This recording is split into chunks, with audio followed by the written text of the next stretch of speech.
It's not in the face! Thank you. Hello and welcome to Hey Not the Face with your host John Nash and your producer me, Steffi Haynes, and yay, we're finally back this week. And if you're noticing that my voice is a little off, that's because I've been very, very sick for the past week and we're finally here. And what we have done for today is we have gathered all the pertinent news we felt that has happened over the past week, and we put them together in a little melting pot, and we've made a hodgepodge for everyone. So before I turn it over to John to tell you how his week has been, I would like to ask that you please subscribe so that you will have access to our bonus content, because we will be having some bonus content and we are going to get right back on track. You know, I'm feeling a lot better despite how I may sound. I am feeling much better. So, John, how the heck are you? Better than you, which is shocking. Did you miss me, man? Because we talk all the time. So did you miss talking to me? You didn't, did you? I miss talking to the person that didn't sound like they were dying. It was uncomfortable talking to you the few days you were sick. I got to be honest. I know. Honestly, it was very difficult being on the phone listening to you, because it was like, oh, this is terrible. I'm sorry. That's all right. Apology accepted. It's the audience out there that it's not my fault this time that we missed episodes. Yeah. So, we haven't actually missed episodes before. That's the funny thing. I went through, and this week was the first time we missed episodes. This was the very first time, and it was my fault. Yeah, we'll try to do some bonus material to make up for it for people to subscribe and stuff. And if you are a subscriber, we do have bonus material. We have stuff I don't think anybody's talked about like Boxer Limited, the promotional company's finances. So we'll have stuff like that in the bonus section. So There's a little tease. We've got some good stuff for you. So without any further ado, we're going to jump right into this hodgepodge, and we're going to lead with Conor McGregor because his news is a little bit further out than the more current stuff. So we'll start with that. And Conor took questions recently, and he basically declared that MMA is not at the top of his to-do list anymore.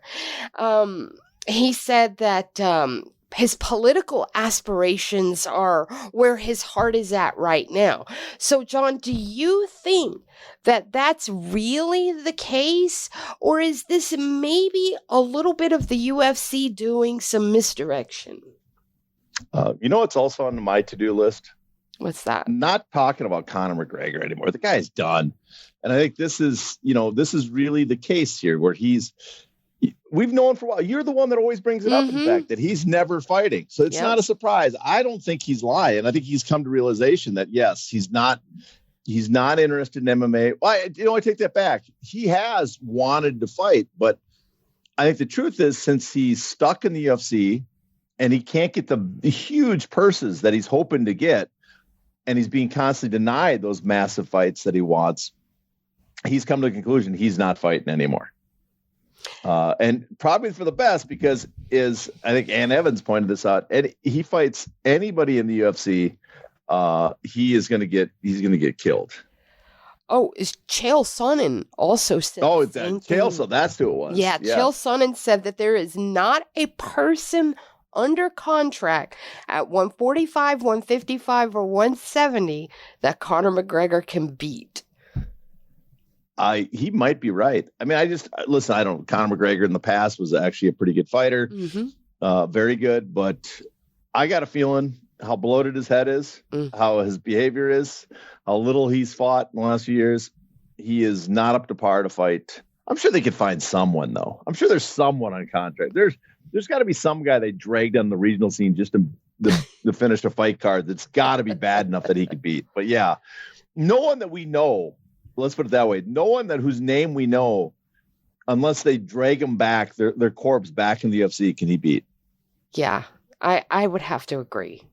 I mean, maybe if they brought Cowboy Cerrone back, he could beat him.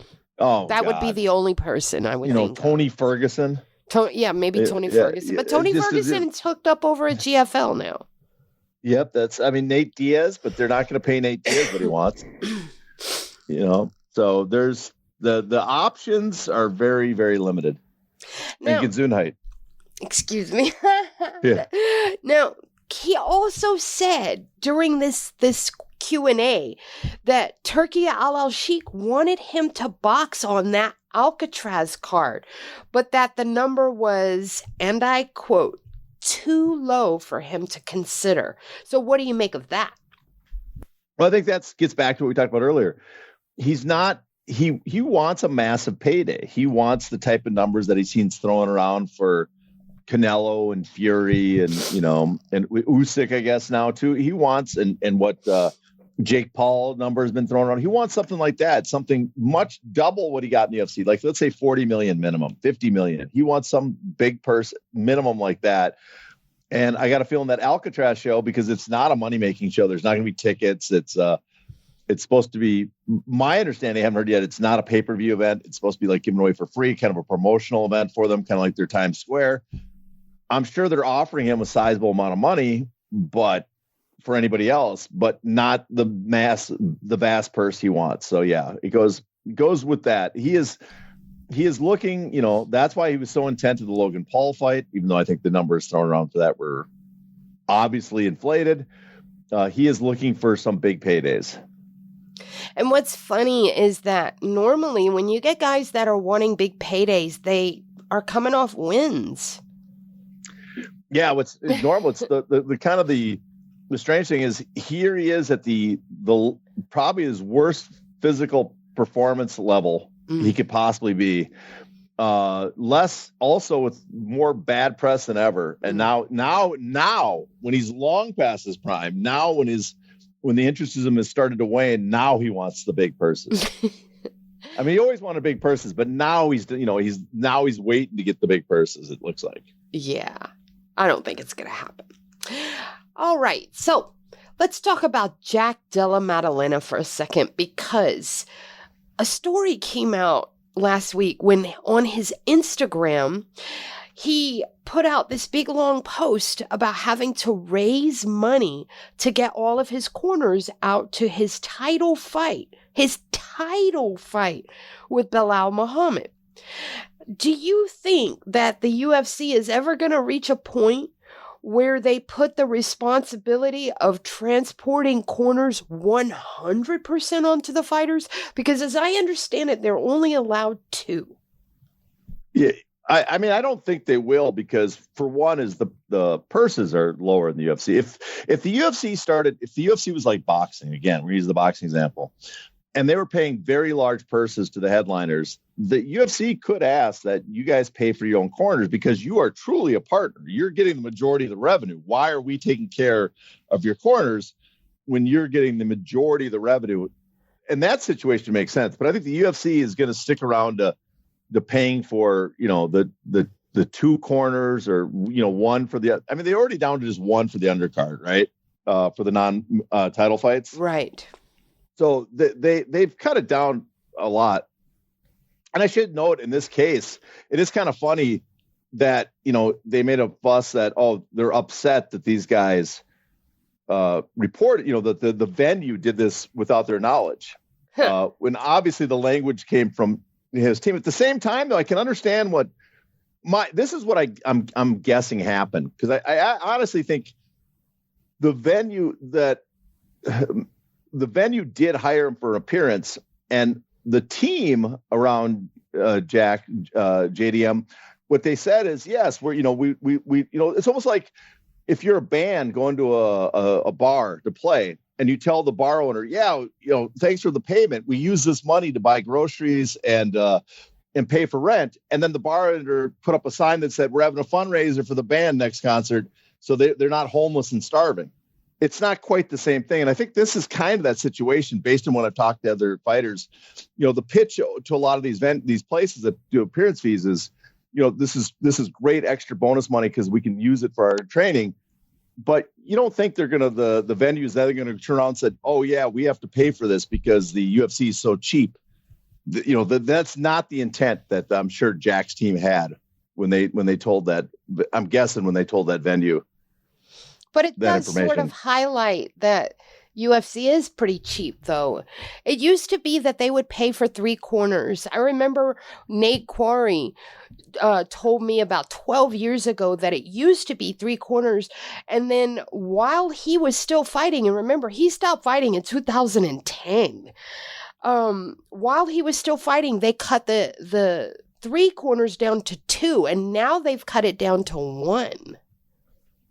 Yeah, well, it's the part of it is I have to look back into those old contracts because I can't remember when they cut down the corners or even what the numbers were. But I mean, part of it is they expanded the roster and they decided to cut costs. It was easier when everybody was American, much more localized, and they can get them to the Vegas easier. They held them in, there wasn't as much transportation and hotel costs back when they did more events in Vegas. So that's probably part of it. But it's also just the leverage factor. The UFC sets the terms and every fighter agrees. Look, we have Fedor Emelianenko's contracts with Affliction. They're available through lawsuits. And they had to fly a whole team he negotiated when he went anywhere. And so, I'm sure some fighters have special treatment, but the UFC has such leverage. You don't get any bonuses. Again, you go to the boxing model. I mean, some boxers do have that the promoter or the broadcaster has to cover their costs. Go back, we go back in time to when George Foreman fought Ali, as we talked a few weeks ago. They put up $100,000, which in today's dollars is like over $500,000 for each of them, just for their training expenses. So they didn't have to dip into their own pocket for training expenses. That's something that when you have leverage, you can get. But the UFC, again, they have so much leverage that they set the terms, and what their terms is, we are going to pay for the bare minimum, and you as an independent contractor, you have to pick up the rest. Zack Snyder. I've been dying to ask you about this one because when I saw this, it made me laugh so hard. But Zack Snyder, noted director of the movie 300 and all the Snyder cuts of all the DC films. Every time a Zack Snyder film bombs, he's got to release the Snyder cut in retaliation to all the bad reviews. Listen, Rebel Moon was horrible. All of the DC films Zack Snyder had his fingers on, horrible. 300, in retrospect, horrible. But anyways, he will be working with the UFC to produce, direct, and write a UFC-based movie. Being that you work in Hollywood and in the combat sports space, what is your take on this? And I'm just dying to know. Well, I am not the biggest Zack Snyder fan. His best movie is probably his first Dawn of the Dead, the remake, but I'm not even a fan of that because the original is so brilliant, and his was kind of a pale imitation of it. And I'm a little resentful that more people check out that and watch that now than the original, the George Romero version, which is a masterpiece. Anyways, besides that, the reason this is going to suck is one is the whole reason behind this is, remember, Turki Al-Sheikh said he wanted this movie to be made. He wanted to work with Zack Snyder on a UFC movie. So this is the plot apparently is probably being pitched by Turki Al-Sheikh. What also is going to make this terrible is that sorry. That's all right. I can understand the reaction. It's an MMA movie. And MMA movies, there's nothing inherently says MMA movies have to suck. MMA movies have to suck, except the fact that the people involved in it are from MMA that work on it. And they're unable to look at it in an honest portrayal, because prize fighting is perfect for cinema. Boxing, there is such a long list of masterpieces from boxing, from Raging Bull to The Harder They Fall, to The Setup, to Body and Soul, to more recent movies like The Fighter. Just that one with James Earl Jones too. Oh, what was it called? The Great White Hope. The Great White Hope. Sorry, yes. The Great White Hype was a good movie in the 90s, but the Great White Hope. Great White Hope.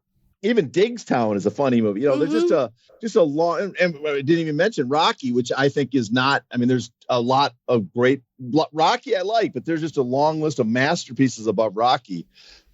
And there's nothing that can in MMA that we've made in the last and we've had 30 some years now, nothing that compares to it. Almost all mixed martial arts movies are just trash. Mm-hmm. They're like, I worked on one. In fact, how I got into, I started actually appreciating mixed martial arts is I worked on a terrible movie from like 2004 called No Rules with Frank Shamrock and Randy Couture. The one. I've seen it. It is one of the worst freaking movies ever.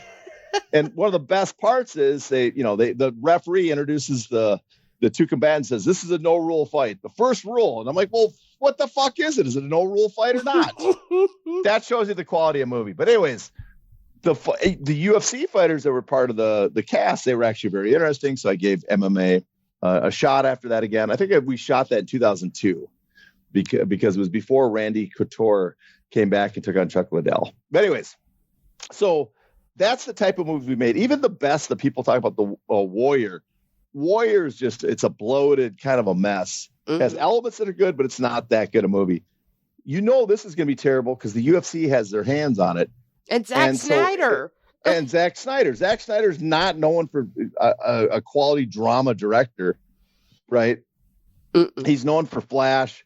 It's the people it's going to appeal to it's basically going to be No Rules with $200 million budget. That's my guess. Wow. It's going to be a god-awful MMA movie with a lot of money that serves as a PR piece for the UFC because they're not going to talk about all the stuff that they talked about in a boxing movie.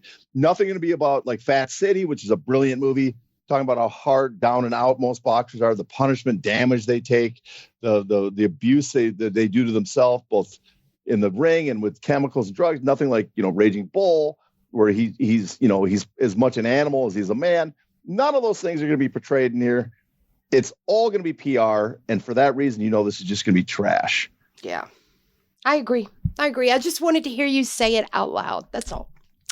All right. So let's talk about Meta and Mark Zuckerberg, because UFC on April 1st, UFC announced, they had this big announcement that they had entered a partnership, and a pretty big one, with Meta. So, John, tell us what that partnership is and what it means for UFC.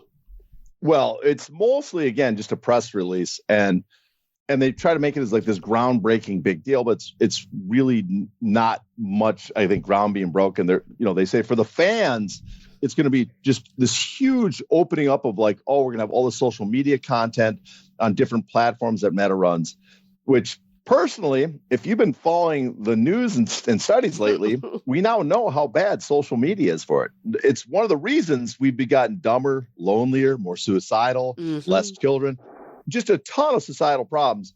And so I am not a big fan that they're going to put more content on social media for people to consume and be exposed to these problems that the social media has created. That's one. Two is their big pitch too is that they're going to use it for the AI of Meta is going to do the rankings. Yeah. Which I'm not totally opposed, because I think it gets rid of the illusion that it's an independent ranking. I mean, I think that they still want to pretend it's independent because they're going to claim it's AI doing it. But they tried to use the mask of we're using the media, when the media that they used was curated by them specifically to be the type of people they wanted to vote on their rankings. So they can't complain that media doesn't know what they're doing, because it was their project, their chosen media members voting on the rankings. Now they're getting rid of that, and they're going to have Meta. And I am curious if they're going to let Meta share the algorithm, share the methodology they use to get those rankings, because truth is they should just have the matchmakers rank the fighters, because that's all that matters. And in some ways, this is what we might get, is that really it's the matchmakers making the rankings, and they're using Meta as a cover, or the platform of which they're going to say it's coming out of. But I think this was a huge deal in the sense that it's huge for Dana White because he's on the board, huge for the UFC because they're going to get tons of money from Meta that's trying to rebrand itself as more conservative friendly, more mega friendly, because they're trying to get the FTC and DOJ and all the antitrust investigations off their back. But beyond that, I think it was the announcement was mostly fluff, which we should expect at this point. Last question on UFC related topics. Today, the stock market took another nosedive, and a considerable one. The Dow was down 1,100 points within 5 minutes of market open. And when I checked right before we started recording, it was down 1,386 points. The NASDAQ was down 800 or almost 1,000 points. Basically, nearly $2 trillion was wiped out today when the market opened. My question to you is, will UFC, will TKO experience any significant discomfort from this? Well, I should note the final result was the Dow Jones was down almost 1,680, which, considering how it opened, is not that bad. Mm-hmm. It's a decline of almost 4%. But I'm young enough to remember, or old enough, I should say, to remember 1987, and I'm sure you are as well, mm-hmm. When the stock market crashed 23%. Oh, yes. That was Black Tuesday, right? Yep. Because it wasn't Black Monday. It was Black Tuesday, right? It happened on a Tuesday. Yep. So it was people were convinced that the next Great Depression was on its way, and it was a one-time affair, basically. Mm-hmm. But so I am somewhat surprised at how limited it was. And, I heard some people that are, I guess, more tuned to the market saying that part of the reason is probably that no one believes that Trump's going to keep these tariffs in place. They just don't believe it. And if they understood that he's going to keep them in place, and he very well might, then the market probably would have fallen 25-30%, if not more. So that's the situation we're in right now. If the markets continue to decrease, the funny thing is, it will hurt the UFC. UFC stock went down a bit today, but I don't think UFC stock is at risk compared to something like Apple, that has supply chains, or, people shipping in fruit or something else that has to pay these tariffs. UFC doesn't have to do that. But I think where the UFC is at risk is a lot of their gate figures, their ticket sales we always talk about, has been buttressed, supported by the top 10%. And if their assets are decreasing rapidly, they're going to cut back on spending. And so I would imagine ticket sales would decrease. So that's where we'll see it.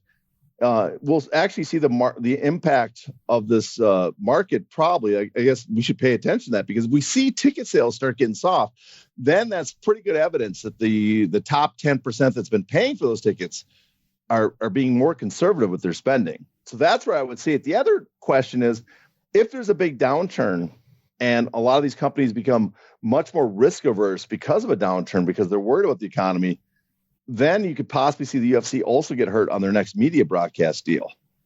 Mm-hmm. That's the other one. But the third thing, I think, is the possibly the biggest risk. Again, we talked about this under Canada. If other countries and other places get upset with the Trump administration over this, it's pretty easy to see them possibly migrating that anger towards the UFC, mm-hmm. to pivoting it and directing it at the UFC, because the UFC has become so connected to the Trump administration.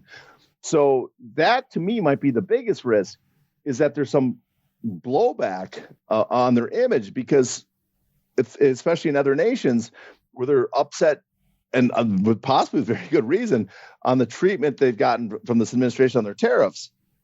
Because, just on, I'm not one to talk about tariffs too much. I'm actually not 100% against tariffs. It makes sense sometimes. I think the tariffs on China make some sense, but to put a tariff on a country like Cambodia, mm-hmm. because they don't buy enough American, they don't buy enough from America. Well, they're in Cambodia. They're not buying jets. They're not buying cars. They're a dirt poor country, and they sell like coffee. Well, obviously, we're going to buy more from them than them. So it makes than they do from us. So it makes no sense to put tariffs on like bananas and coffee and stuff. We're not protecting the banana industry in America. There's only one place that makes coffee in America, and that's Hawaii, and they only sell to the United States. So stuff like that is absolutely asinine. It makes sense if you're trying to protect key industries that are especially for our national security. But it makes no sense to put tariffs on general goods that no one in America would do anyways. So I mean, he put tariffs on the McDonald and Reed Islands that Australia owns that only have penguins and seals on them. They're uninhabited islands, but he put tariffs on them.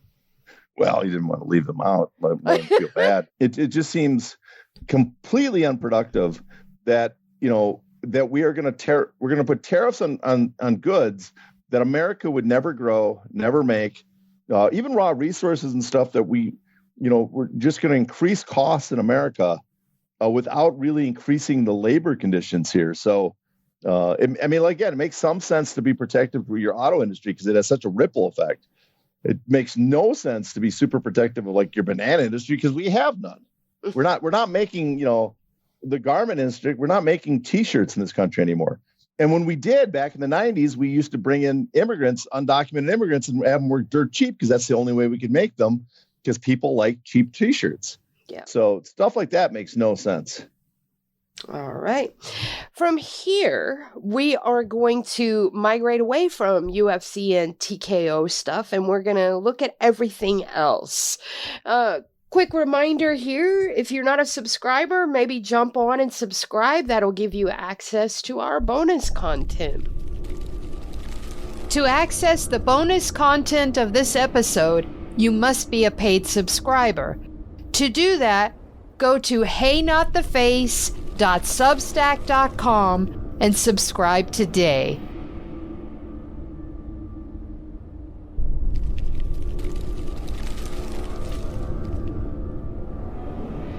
Ow! Ow!